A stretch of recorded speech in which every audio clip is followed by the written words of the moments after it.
Welcome to the Round Table. I am Jennifer Eller, and with me today is my co-host Mike Hill and our producer Nick Wilson, and our guests are Ted and Sarah Trout. Yay. Welcome. So, what is your favorite thing to do together? Ooh, that's a new one. We haven't had that question. I know. That's a good question. I just want to get to really know them. I just adore them. Boat. So, Whenever Go we boating. get time to get away, we will rent a little Airbnb at Lake Cumberland, and we'll take our boat down, and we'll cruise Lake Cumberland for 2 or 3 or 4 days. Just cruise and float and stop at the restaurants along the way. And marinas. Marinas, yeah, they all have restaurants anymore. so you sleep on the boat then? So you No. just We okay. go back to the Airbnb. Okay. We usually rent a slip and then Nice. we park, down by the slip and then Yeah. just go back to the Airbnb. Yeah. Oh, how nice. Do it all And the over again. Airbnbs are right next to the. I've always wanted to go to Lake Cumberland, but Like we drive up 2 or 3 miles. Depends on it. Because of the pretty hills. close. yeah. Yeah, Yeah. you can get whatever you want. I mean, we're going to take our family down this summer. That's our Christmas present.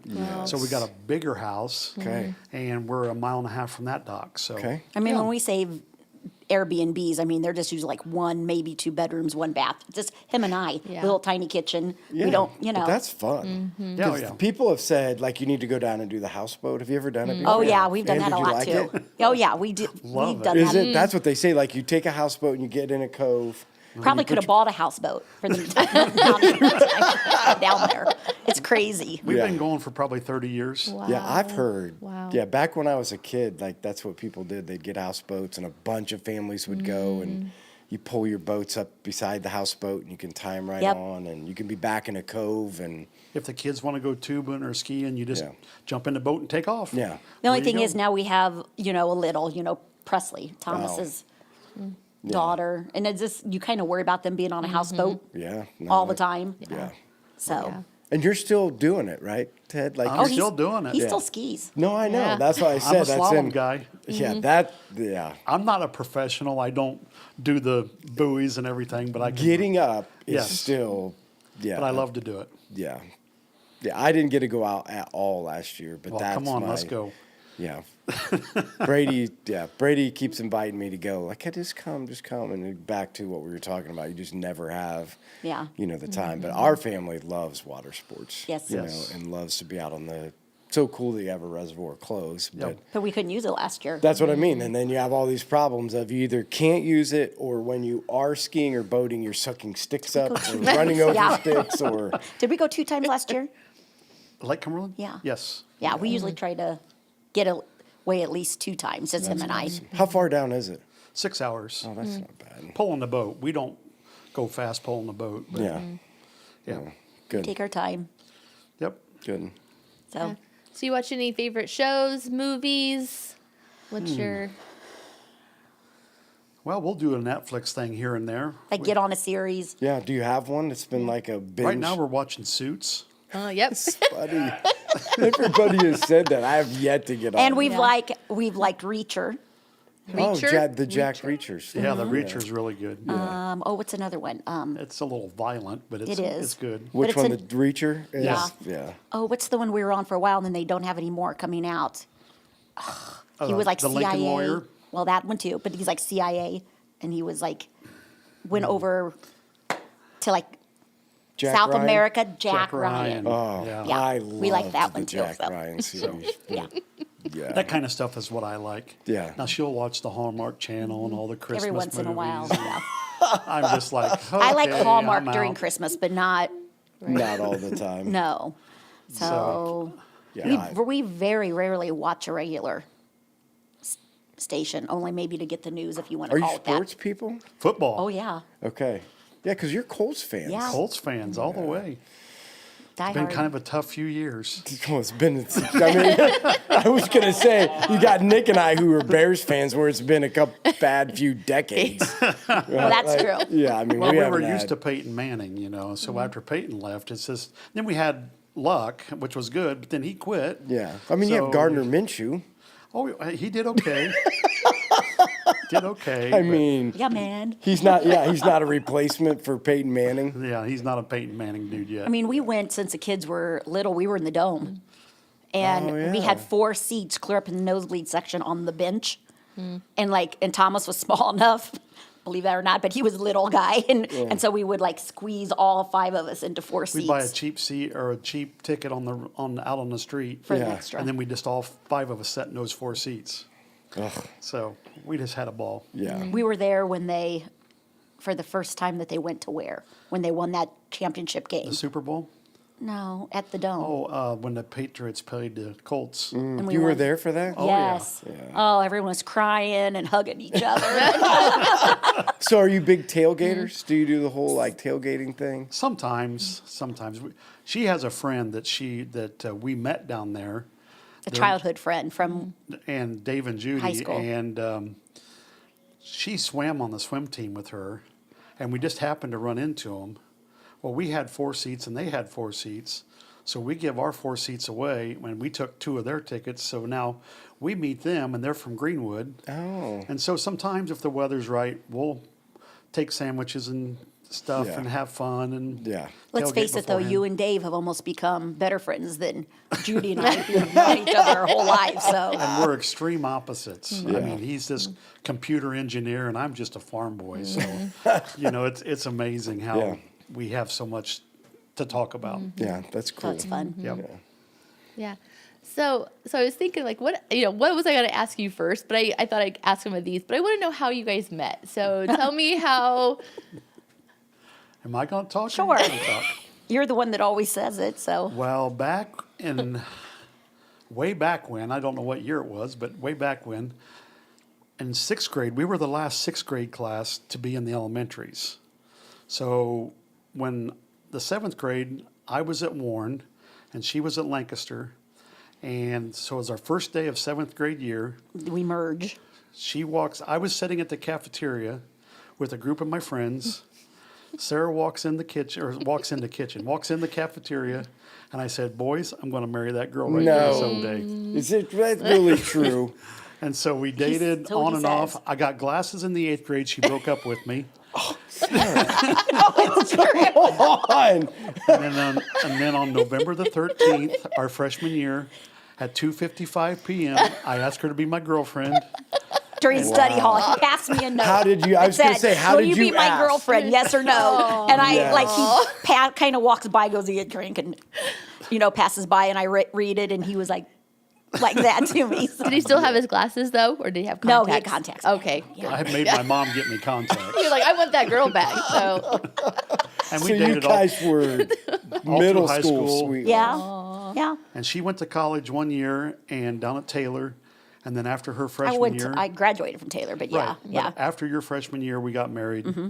And she commuted then on down to Taylor. And I stayed at home and worked with Dad on the farm. Oh, so like your whole family's been farmers forever. Oh, yeah, forever. Got it. Generations. And my family too. Yeah. So, Your family were farmers too. Well, we had the dairy, so but my dad grew up, in production. Oh, the dairy, like the milk. Schinkel, yeah, that was my got maiden it. name, and they had the dairy, your but they grandparents and great grandparents would milk the cows. yes. Nuh-uh. Bottle it in the glass bottles. Yes. Wow. And deliver it. Like at one time, I think Huntington County had 6 or 8 or maybe even more dairies. I'm not sure. Everyone had like the mom pop dairies, Really? and they were one of them, and then they just lasted. Wow. So if there's any Schinkel Dairy glass bottles out there, let us know and we will pay you for them. Wow. And then my other side is my mom's side of the family. They were big farmers too. Weaver popcorn. Oh, Weaver, yeah. Okay. So they were. So it's a whole farming yeah, family. it's a whole generational thing. So I don't know. What do you want to go to school for? Teach elementary education? Yeah. Oh, really? Yeah, and I taught. Really? Yeah, I didn't know that either. yeah. So what school did you teach at? Lancaster. I started out Salamone for 1 year, and then an opening. I mean, we lived a mile away from Right, Lancaster. right. Came up, and I transferred there. And my specialty is kindergarten. I had a kindergarten endorsement. I loved it. I did. You loved kindergarten? Loved it. Super simple. I There's- subbed for a while in kindergarten. Super, Super simple. Like you still gotta like help them tie their shoes. No, and yeah. Oh well, but that's easy. A lot of them come easy. with Velcro anymore. You still have to do algebra. It's addition. yes, and they're like, so happy to come yeah, to school. They love you. Yeah, You think that's still the case? I do. Really? Our granddaughter Chloe's that way. Loves it. Loves it. She's in kindergarten. Just loves I think it. for the most part, the kindergartners are excited to be there. Does it all change once you go into the first grade or something? Well, Lexi teaches first grade, and Yeah. I think, right? Yeah, I'm almost I positive. don't remember. I think so. I think you're right. Yeah, I think you're And right. some of the stories she tells me of some of them first graders, they ain't loving school at Yeah. all. It's a little there's a lot crazy. for them to handle at home to come and love it, but when we got to fourth grade, it was a little different. Yeah, So I don't think teachers get paid enough. no, She taught, well, how long did you teach? 7, 10? 8, 9 years? I don't know. 10 years? 7 to 10, somewhere in that range. And then my dad retired from farming, and then it was just nuts. And so she came home and Yeah. helps on the farm. And One point, we had a trucking company, and we were hauling milk, and I was You guys teaching. hauled milk to- Oh yeah, for we, the we dairy. owned the trucks and ran the drivers, and We had like 3 trucks at one time. 3 trucks and 5 employees. So we'd slip seat them. Milk Yeah. deliver To the grocery stores. the 7-day. No, No, so 6 not go days. to the dairy. 6 days a week. Okay. Yeah. Yeah, you'd go to the dairy and pick up a trailer. Yeah. And you'd go to the grocery store. Yeah, because I always think about the guy that shows up at Sarah's mom and dad's farm. I mean, it's the same guy. He's there 7 days a week. I mean, he's the Yep. from Becker's out of Bern. Like he shows up and Yeah. same time every single day picking up milk at the dairy. I'm Yeah. like, oh my god. Do they have a dairy? Who? Sarah's mom and dad. Oh, Yeah, they milk 100 Okay. some cows, something like that. So I got a funny story about milking. Okay. My dad had 40, about 40 Holstein cows when I was a kid. Okay. And I was always out in the barn helping Dad. And one night, Mom would always turn the front porch light on when it's time to come in the house. So I was playing in the milk house, and I put the garden hose in the bulk tank. Oh, And my dad came in, and he was furious. And he said, "What are you doing?" And I said, "I'm just helping fill it up, Dad." Oh no! Oh, I bet he had- was super proud of you. He had one of those straps, so they had a big black strap that'd go over the cow, and they'd hang the milkers on it. He smacked that on the floor and said, "You go to the house." The next day, the milkman came, and they ran probably half of that tank on the ground out the drain. Yeah. And I had to stand there and watch and learn my lesson. Yeah, right. Yeah, I don't know. Dairy farmers, that's a job, man. Especially when they used to do it in stanchions and Oh yeah, that's how we did it. oh my gosh, it's, yeah. There's So- work and then there's dairy farming. Yeah. That's work. Yeah, Yeah. it's big time work. yeah. So Yeah. So when you grew up, was church in your childhood? Did your parents take you? What did that look like? you want me to go first? Sure. Yeah. I mean, on both sides of the family, everyone went to church. Everyone, both sets of grandparents. My great grandpa Weaver, even was a minister, big in Church of the Brethren. Oh. And but anyways, that's kind of how like the whole Weaver popcorn thing happened. He loved to garden, and so he would but he was like kind of a mad scientist, and so he would splice varieties together and make his own popcorn, and he would deliver it to people when he would go to visit in his horse and buggy. And I don't know if you've Wow. ever seen like the Pop Weaver. That's because everyone called him Pop. So Pop. So that kind of we grew up going to church. I'm just saying that was part of Yeah, the story. right. And then my grandma and grandpa, everyone just went to church. We just went to church. Yeah. So I grew up in a little Baptist church in Warren. We went every Sunday, even though we had cows. We never missed. And Dad was always up early, and we always went to church. Yeah. And Sarah and I started it in that church when we first got married. And then after that, we went to Markle, and then here we are at Life. both of our parents had the saying that the cutoff was midnight for dates. And if you're not going to get it done by midnight, then nothing good happens after midnight or something like Nothing that. good happened. I And if you stay out love- till midnight, you can be up in the Sunday morning and go to church. Yes, if you're I going to. love that if you can't get it done by midnight, the mantra of dating. If you can't get it done by midnight, you might as well just go Ted home. would always push it a little bit and drive home probably too fast, and they had this little, what do you call it? Shetland sheepdog. Shetland sheep, and he would always get hot dogs. So he wouldn't Sometimes on our bark? date, and so he'd open up Yes. the garage door and throw Farrah some hot dogs. Yeah, the So good. the dog wouldn't bark. Yeah, back in the day. Yeah, keep from getting in trouble. Yeah. That's right. That is so funny. Yeah. So, Yeah. So since you went to church your whole life, when did you accept Jesus? What did? well, so I because of this, I kind of was contemplating that. I just at a very young age, I had Jesus in my heart. I just did. I can remember though, and I was like, I think it was 11 or 12. I just like started asking about it, like, what do I have to do to make this official or whatever? And of course, Salomon, the Church of the Brethren back then was very, well, you just had to go through classes. Oh. So it was more, it wasn't like a spiritual whim type thing. You know what I'm saying? They wanted to make sure if you were young that you knew and understood. And so then So is that like a certain age? Because like in 8th grade, we had to do like a confirmation class. And so it was like a year-long class that we had to do. I don't feel like it was. I just feel like I voiced interest, and then all these other people started voicing interest, and because they wanted to get a group together to do the class so they didn't have to do it for one person type thing. But I still feel like, though, I can remember clearly, like, being dunked. We got dunked 3 times. Oh, wow. Father, Son, Holy Ghost. Hey. Yeah. Thank goodness There's I was an a idea. swimmer. Cover all your bases. Thank In case goodness we missed you the first time, let's hit you again. I knew how to hold my breath because I was a swimmer. Yeah. But yeah, I can just remember thinking, wow, when I understood it, and I felt different. I don't know, it was just neat. Yeah. So that was my story. So I was 13, and I had a very vivid dream.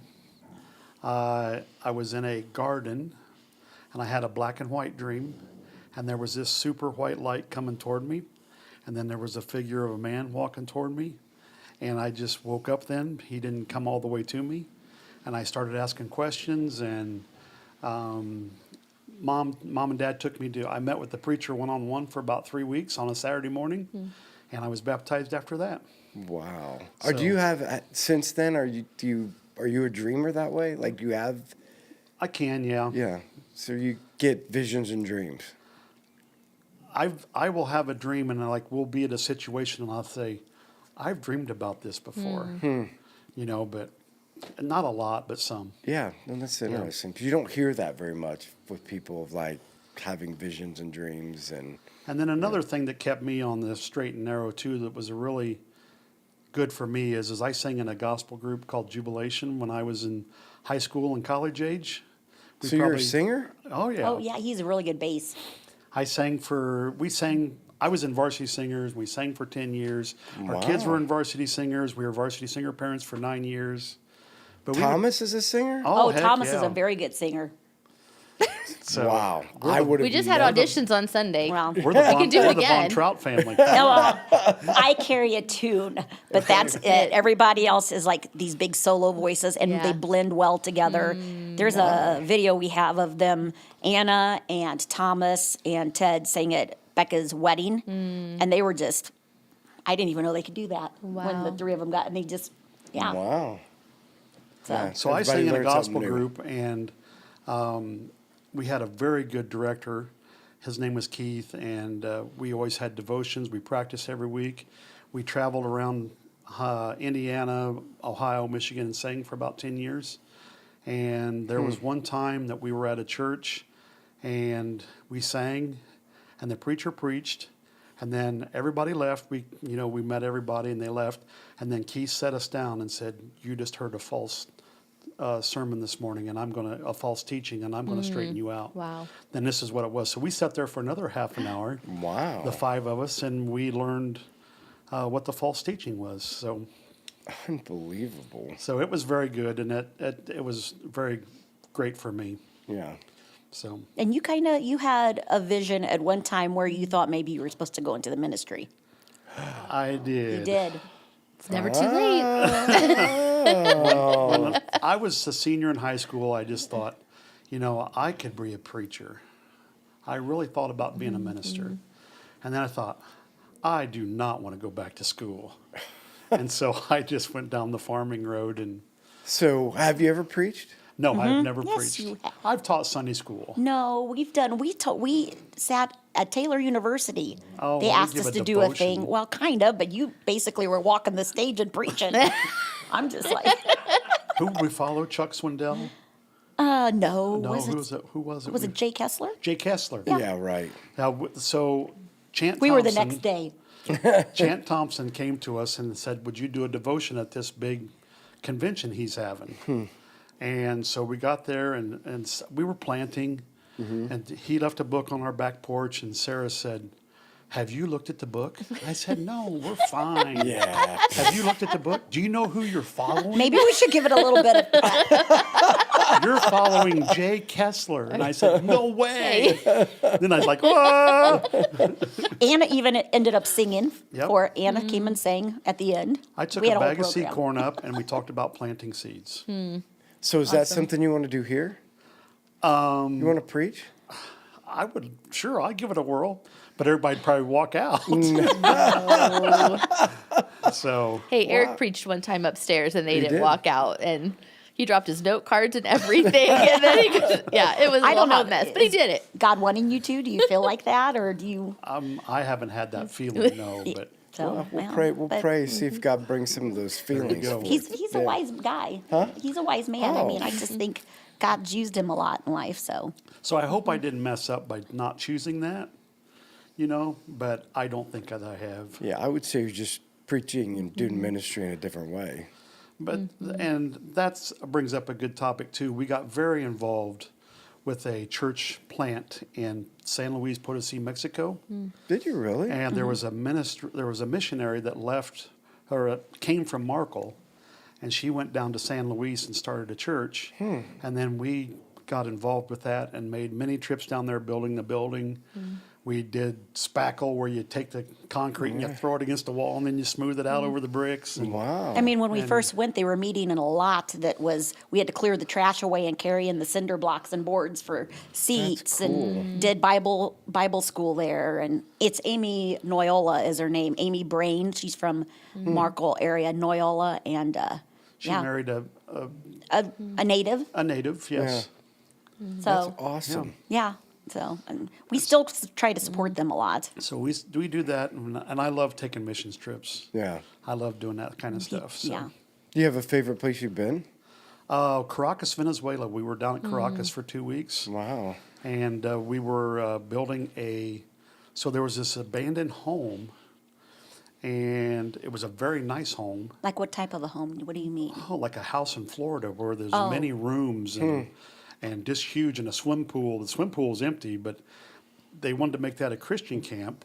And so we were down there supporting the Lynn family, and they wanted to make that a Christian camp. So we were building a cafeteria or a mess hall, I guess you'd say. Yeah. And we had a little portable concrete mixer, and my job was 20 shovelfuls of gravel, 20 shovelfuls of sand, 2 bags of concrete mix, and 10 gallons of water. Yep. And then the guys would come up with their wheelbarrows, and we'd take it over, and we just couldn't pour concrete fast enough. Yeah.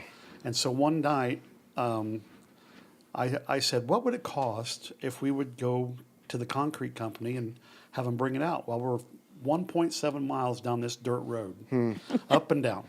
Yeah. And the concrete company came out, and it would rain every afternoon. Right. So hot. And the concrete company man said, it cannot rain for us to get back here. So we prayed for the next day. All the guys down there, we prayed, and the concrete company came.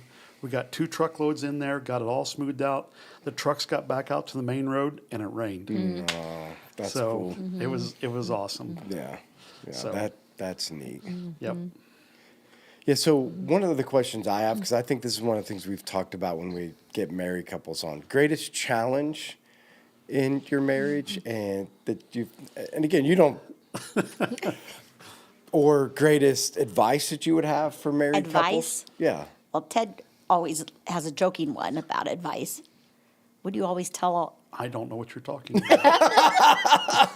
I seriously don't. that when you fight? Just tell your wife, I don't know what you're talking about. We were having a really big I fight. can't believe you're going to bring this up. You told me this one. This is the best thing ever. I remember So- this advice. But he tells everybody like So Sarah and I were in an argument, and she was upstairs yelling at me, and I'm sure I deserved every minute it of was it. over finances. That's tough in a marriage. Yep. Yes. Yeah. And she came down, and she did not happen to have any top on. Well, Sarah is very verbal with her hands. And so she's given me one of these deals. And about 20 seconds later, I get a smile on my face. And I said, honey, I'm so sorry, but I'm not hearing a word you say. I remember when you told me that story. I'm like, So that is the when you go funniest to the thing. weddings and they put the microphone in front of you and say, do you have any advice for the new married couple? Mine is let's fight naked. There you go. Yep, that's it. It won't last very long. That is I can't believe you funny. brought that. Okay, so that's your Funny. marriage advice. What about raising kids? Oh. Yeah, right. Bigger kids, bigger problems. You're never done raising them. Yeah. Even when they're adult, you just worry and you pray for them, and Right. and I just think just love them. Just, I mean, You learn on the go. sitting back, I wish I would have done stuff different. Of Me course. too. Yeah. You would? Like what? I was pretty hard on Thomas when he was a young kid from 2 to 4. He was a tornado. He just didn't know what no just means no. And I would swat him about every day, and I just wish I wouldn't have done that. I wish I could have found some other way to do that. Yeah. So I yelled. I'm a yeller. Really? I have been a yeller. Okay. I've gotten that under control as the years have gone by. But that's kind of how I was raised. Right. So, that was something, I just wish I wouldn't have done that. So, Because I think the challenge that young couples are facing today that are having kids and raising them up is that, everybody wants what's best for their kids.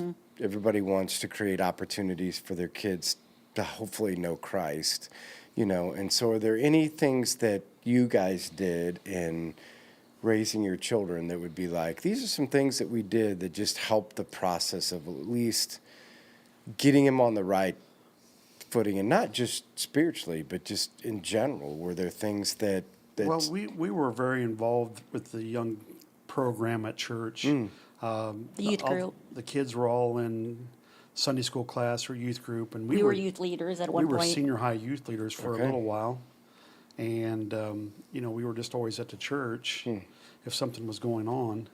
But then life changed a little bit, and we started showing livestock. Rebecca showed horses, and Thomas showed pigs later, and so you try to do a little devotional or something on the road, but right? Because know. you're gone on the weekends, Yeah, when they for sure. decided to go down this path. But So, and we talked about the importance of God, and we felt bad about missing church, but yet also we made tons of friends showing horses. And those friends are still our friends today. Right.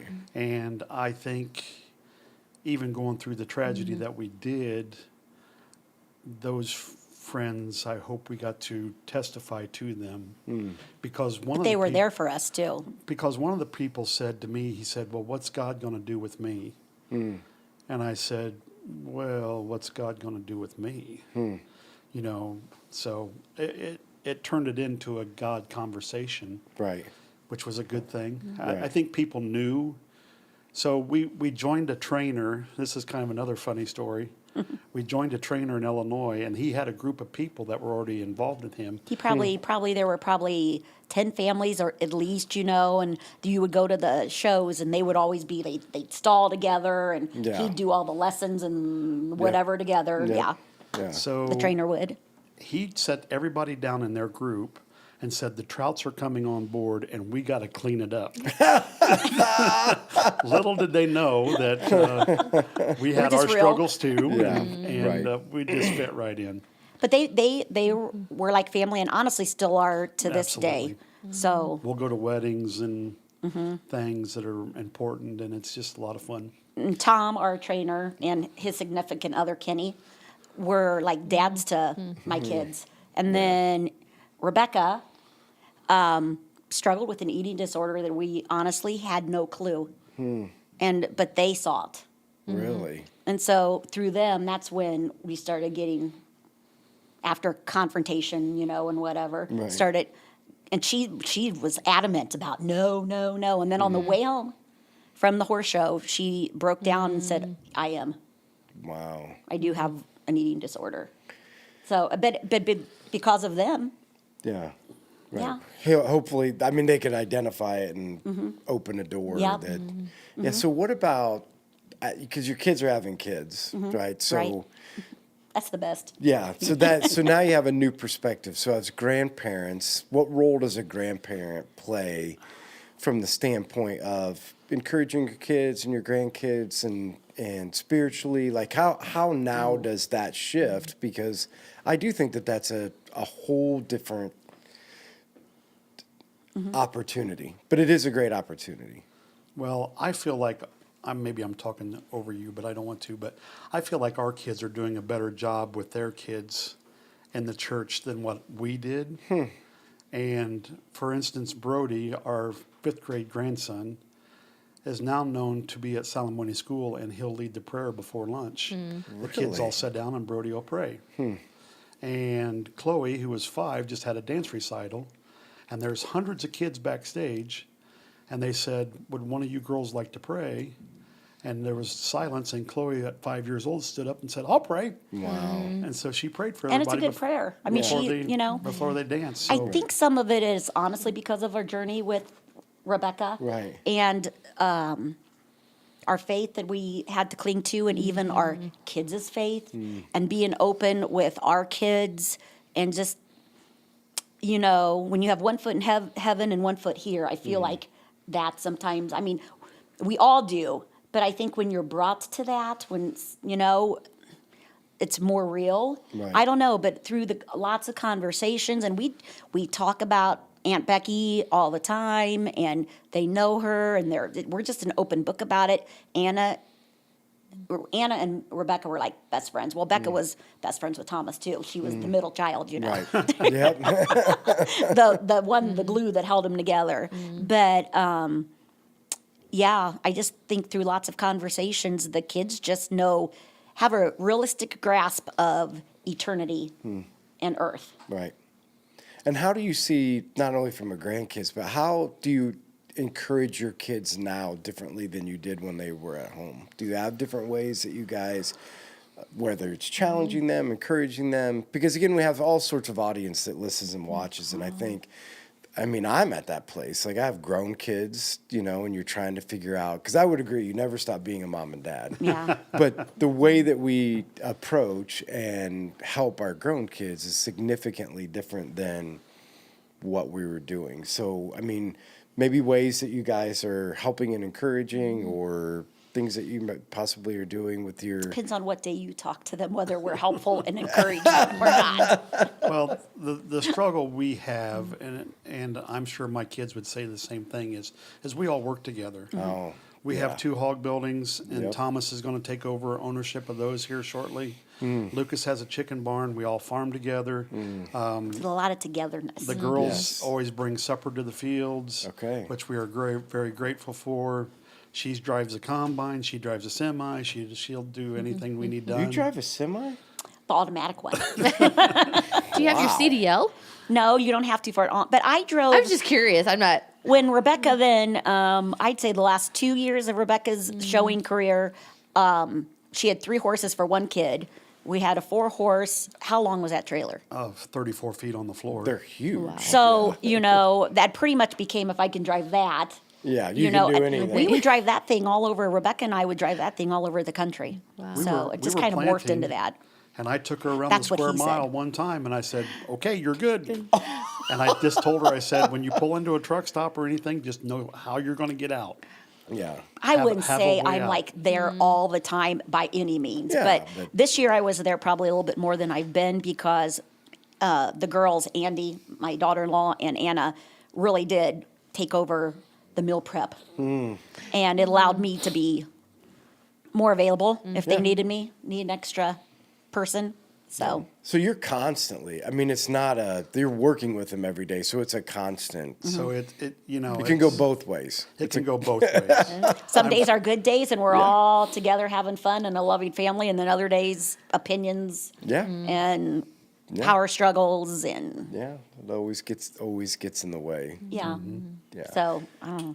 So if you can talk through this, so you guys obviously you grow up in church, your faith is strong, you're having kids. Things are, again, in the standpoint, everybody has struggles, but things are going the right way, and then you guys experience a tragedy. So, tragedy can look different in multiple people's lives, and you guys can maybe describe for our audience what that is for you. But I think the thing that we want to get at is that there are a lot of people who would grow up with this, I have faith and we love the Lord, and man, we're there and we're celebrating and things are good until they're not. Exactly. And I think this is such a huge, because it's not just like you guys will share your story, but for a lot of people, it might not be to that extent, but so many people run into this where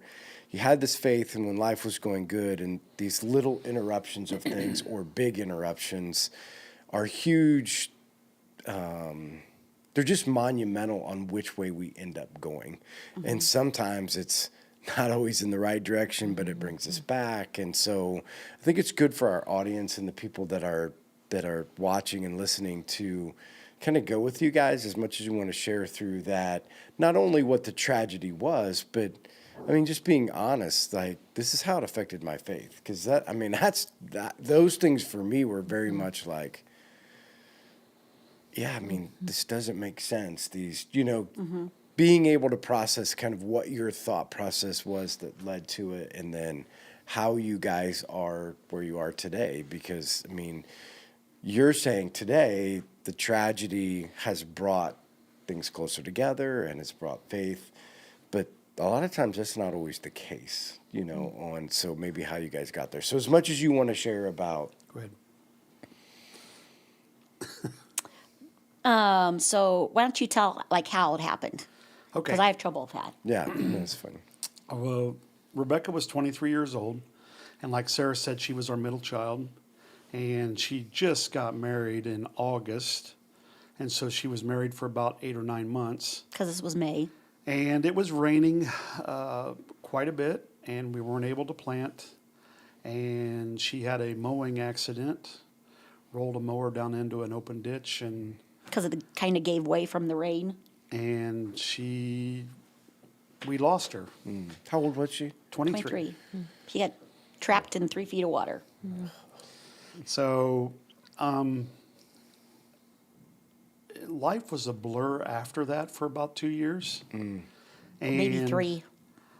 when I was in my singing group with Jubilation, I always said, those kids that I sang with get up and give awesome testimonies. And I always said, I go to church, been to church all my life, I don't have a testimony.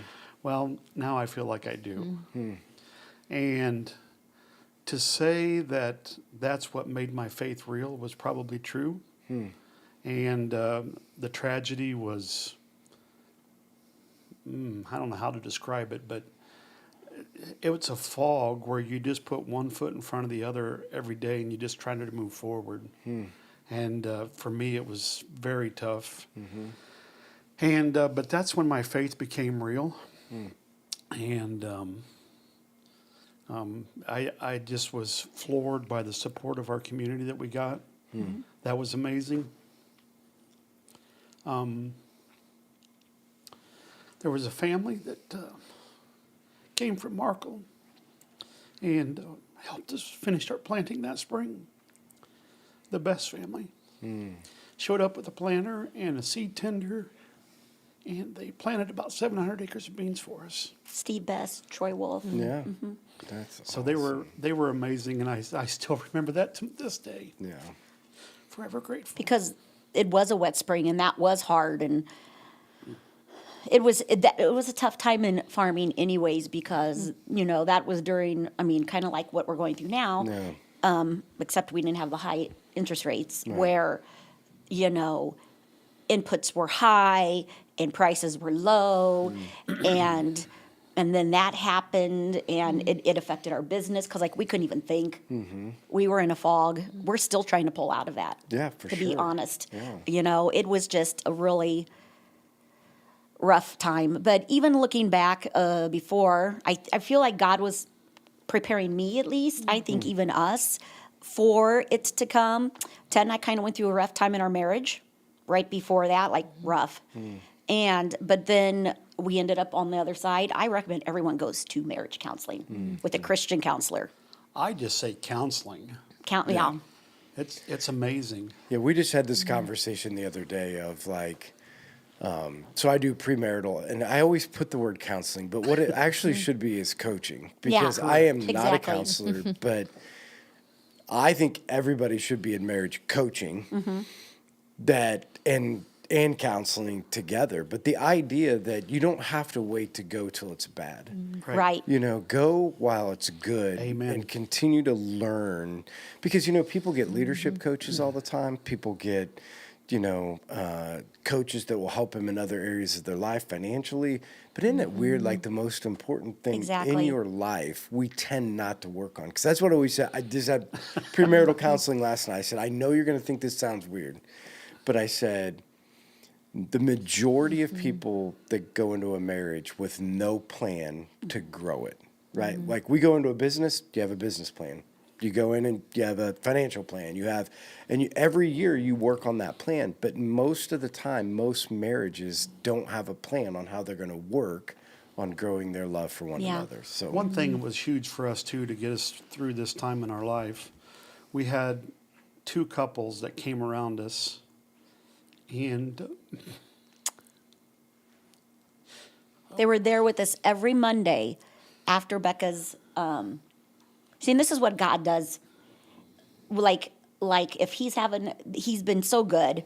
I mean, we went through all that tough. We were strong as a couple, and then that happens. And my friend, she's been my best friend since 7th grade, Rachel Smith, which you all know and love because she sings. But she even like that year she had got me for Christmas a women's version of reading through the Bible in a year, and that was very instrumental, I think, in just even being in the Word every day. And there's a whole story about that with Becca, of where God took me and like literally spoke to me for one of the first times in my life. But I think He was prepping us. But when Ted is weak, I usually tend to be strong, and when I'm weak, Ted is strong. I mean, just like right now, he's, I just think God does that for us. And I think that's one of the things that has helped us get through it. Yeah. So, and so the prepping part. So you're saying like you guys were working on yourselves, your life, our marriage, your our spiritual journey. spiritual journey. Yeah. I got a jerked a knot in our tail with our marriage. Yeah. And, I think it's sometimes, just when you think you have it all figured out, you realize you don't. So I'll never forget, Ted and I were asked to MC at our church Valentine's program night or whatever, and date night, all and old couple, older couples, youthful couples, everyone, and it was big. Yeah. It was, and you think maybe some of the reason you were chosen was because they think you have a good marriage, what I'm saying? And then it wasn't long after that I just feel like the devil's like, what can I do, just because we thought we had it. And you don't realize how you need to protect your marriage. And Right. yeah. And I think it's interesting, Ted, when you talk about, people coming to help. I think it's the one missing link that people don't see about Christian community. Sometimes we think Christian community is you get together and you do a Bible study and you learn more about the Bible and you do all, which is fine. Sure. But honestly, the most impactful pieces of all of my life have not been in a study with a big revelation of something that I learned more about Scripture. It's been about a friend and a brother in Christ that you don't even know how much that means until you need them. And then when those people show up, I don't even know what to say. It does something to my heart. There are those moments in my life I have never forgotten. Yeah. Never I'll never forgotten forget when it. somebody shows up because of community that was built. That's what I think people miss. Like, you got to be in community, and it's not even just about learning more about the Bible, right? Or being in a small group. It's so much about having those people in your life, because all of our time is coming. whether we can either be that for somebody, or we need that from somebody that's in that community. So I would say in this time when Becca passed, that's when my faith turned on. I always had it in the background, but I never really needed it. Yeah. But now Or never relied on it with every breath. it's ready. Right. And I remember standing around, grandmas, grandpas, aunts, uncles, grandkids, everybody standing around the family. And we prayed before we started the funeral, and I just cried out to God. Yeah. And that's when it turned on. Because I needed it. Yeah. So can you talk a little bit about what was that, like, how was your mind when it comes to, so anybody when, something happens in life, whether it's losing somebody or life gets turned upside down, like. Why me? Yeah. What did I do wrong? Why me? Yeah. See, I'm going to go more positive. Okay. I remember things like even when we went to the accident site, like, oh, the birds are singing. And it was dusk and it was a beautiful sunset. And I'm just like, I don't know what to feel. I don't know what to think, but that's what like my mind went to. I think it was God, like,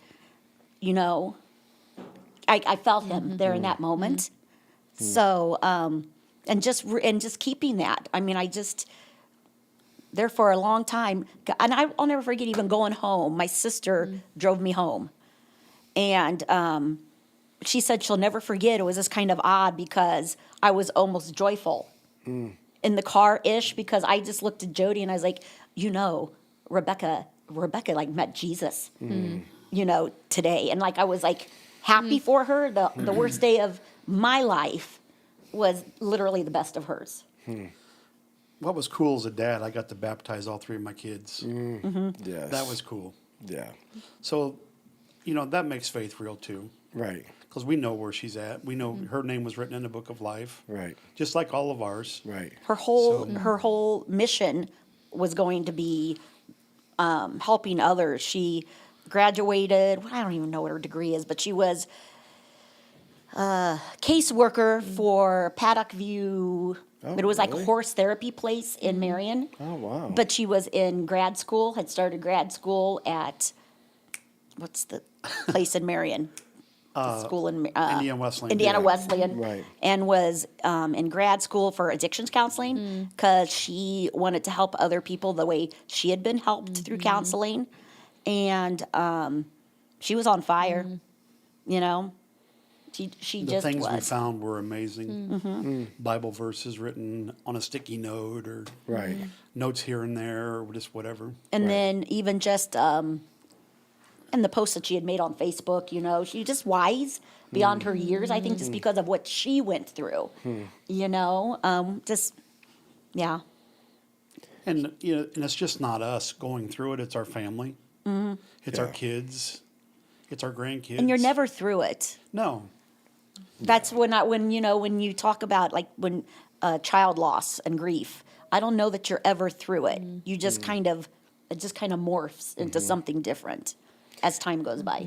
Yeah, so this might be hard to do, but what I like to try to do, because I think that everything is like God specifically sets stuff up for other people, and so you guys being on here today, I know that there's going to be people watching, and I know that there are people going to be listening that have lost a child, that are in this stage of, I can't get out of the pit, like.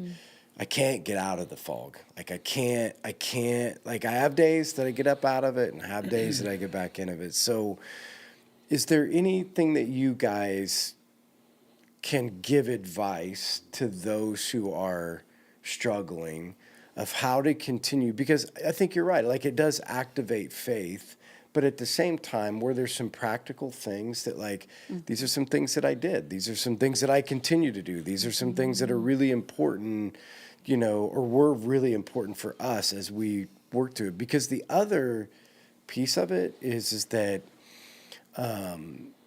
sometimes a loss of a child can have a detrimental effect on a marriage, and so. We're a rarity. I mean, over 50% of the couples get a divorce. Right. I don't know that, but see, I feel like God prepared us by going through that horrible time in our marriage. Yeah. I do. Right. I'm just amazed though, because that's the thing is that child tragedies tend to cause, I mean, it's really hard to get up out of that. So whether it's, you guys were prepared, but were there other things that maybe you guys did individually as you were working through that, or things that you guys did together to help you along in your journey that you could help other people could hear? I just made it that, so I swear God did this, had it all planned from the start. Brody, our oldest grandson, his birthday is May 12th. Rebecca passed away in the evening of May 11th. The next day was Brody's birthday.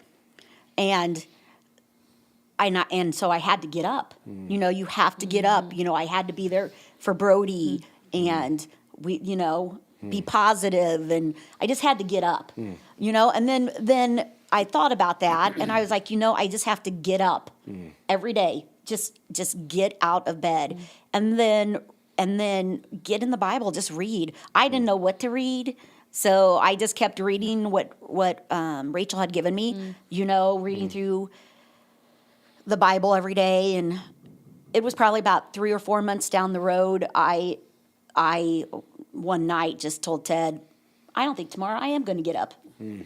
I was just hit a low spot, and just told him, I just don't think I'm going to get up tomorrow. I don't know what you're going to do, and I didn't care. Yeah. Right. I was almost to a place where just put me someplace and I'll watch TV and they can give me medicine and I can play bingo. I don't know.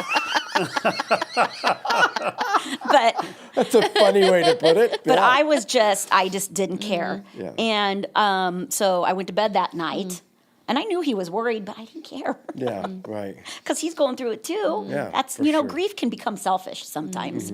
And so I went to bed that night, and that Bible Rachel had given me was laying right there on the bedstand. And literally I heard this audible voice say, read. Really? I was so mad, I couldn't even pray. And so I read, and I was like, whatever. It didn't even apply to, it was basically David and all of his toils and turmoil, and, they were ousting him, and he was hiding in caves and whatever. And I pretty much said that to God. I all but cussed him out, literally, like, great, read. That came to me again. So I read another day. And then I was still like, read. So I read one more day, and it was, I hate poetry. I'm just going to start out by telling y'all, I hate poetry, but it was 2 Samuel 22:2, and it starts in, it's basically David is writing a poem about all of his woes and what he's been going through. But 2 Samuel 22:2 is, the Lord is my rock, my fortress, and my deliverer. And that just struck me just because I just imagined him being my rock and he's protecting me, and he's going to deliver me from this. And then just the rest of the poem or whatever, the verses were beautiful. And literally, I recommitted my life to Christ right then and there, and got up the next day. And of course, he was glad to see me up. But a couple weeks, I got back up. Rebecca was born on 2/22 of 92. And none of my other kids had a favorite number, but she was obsessed with twos.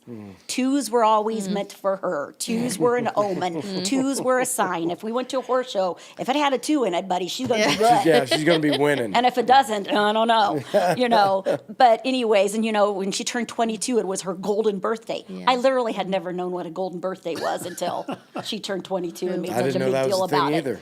She turned 22 on the 22nd, and I was like, oh boy. Wow. Yeah. When you turned 22 on the 22nd, that was your golden birthday, but that was a long time ago, so That was a way long time ago. But anyway, but when I first had come to that point in reading the Bible, that, took me 3 days. I must have been 3 days behind. But I didn't pay attention to what the verse was or anything like that. And literally, like, week, 10 days down the road, I started going down that road again. I was like, I got to go back and read that. So I went back and read it. That was fine. Then it hit me again another few days down the road. I went back and read it again. I'm like, what is that? So I can look that up. Yeah. And when I like I need to pay attention to what that is. And when it was 2 Samuel 22:2, I just all but like fell on the floor. Wow. Right. The goodness of God to like, Yeah. I just felt like he was telling me like he had Becca and just even in his, if he knows everything, which we say he does, before I was even born, that Yeah. he was going to bless me with that sign Amazing. and that, I don't know. But And we get tons of 22s today. yeah, to this day, we get tons of, and it's always during family things or good things, pivotal things, even Yep. financial things. Yeah, I've always said in grief for people, the confirmation that God is still there. Yes. Because, I mean, I know that we say he is, but then when we get the gift of, I got you, I mean, those things are, yeah. I just can't believe he loved me that Yeah, much, honestly, But that's what I would say is just get up every day and read Good. the Bible. To emphasize that you said what God is still there. When hers was 2 Samuel 2:22. 22:2. 22:2, sorry. Mine became Habakkuk chapter 3, verse 17 and 18.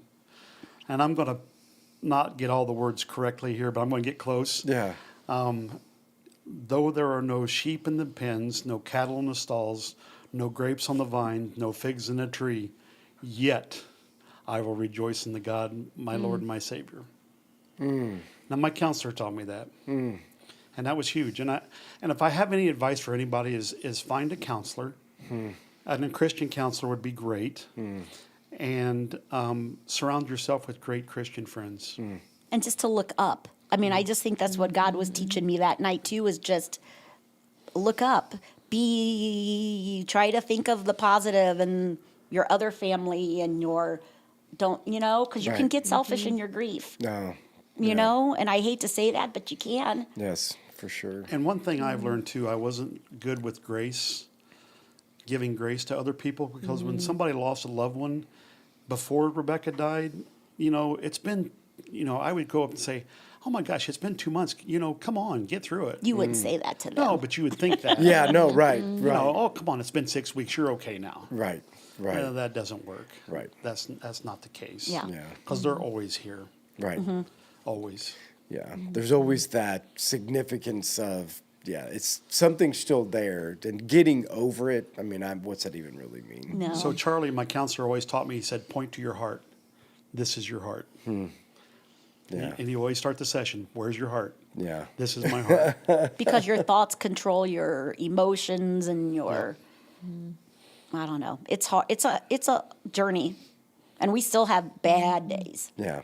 You know, her birthday's coming up. That'll be tough. It always is. It'll be her 10th birthday.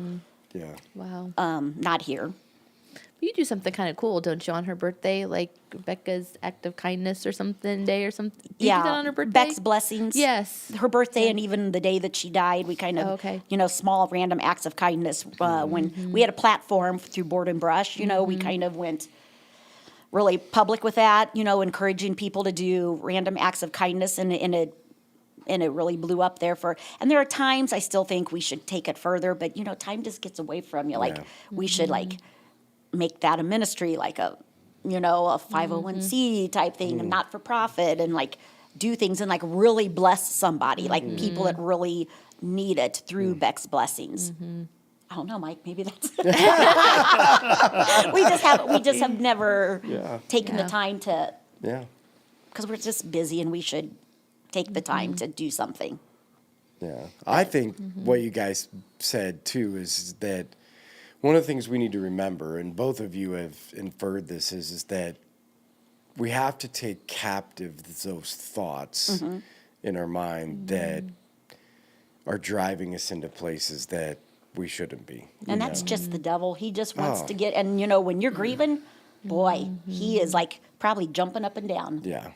Yeah. And I think for me personally, that always made sense when you read the scripture verse says, take captives your thoughts and put them next to truth, essentially, and that's oh yeah, that makes sense until you really need to do it. I hear this and I have to find a truth that can offset it, because I think that's that's a challenge, whether it's grief or struggle or any of those things. It's like, it's not only just like, I know this is a lie, but what is the truth, and figuring that out. And you've been a great mentor to me.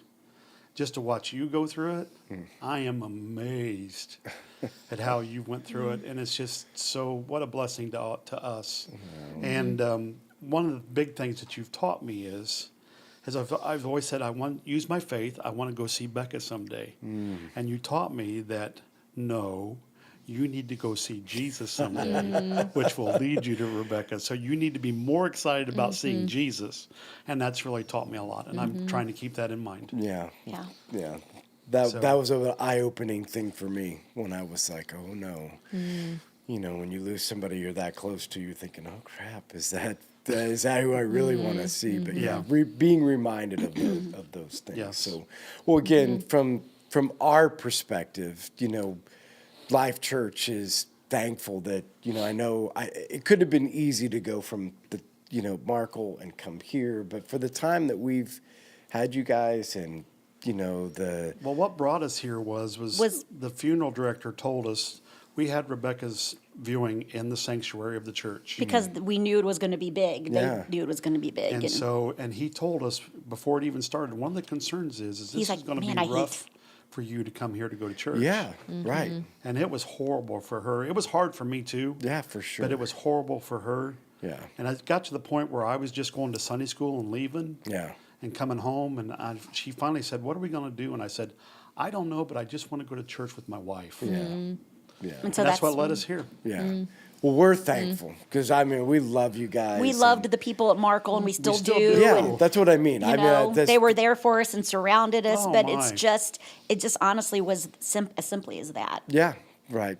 Yeah, well, we're thankful that So- we are able to be in relationship with you for this season of life and being able to glean, learn, be together, do life together. It's been a great blessing for us. Do life And, together. yeah, so that's been good for us. So, Yeah. thanks for taking time and coming on. And again, remember when this comes out. So if you haven't, you guys are first service people. Yep. Pretty Yeah, much, so if you haven't had a chance, come up and say hi on the first service and get to know them. Great couple, great people that you can get involved with and get to know.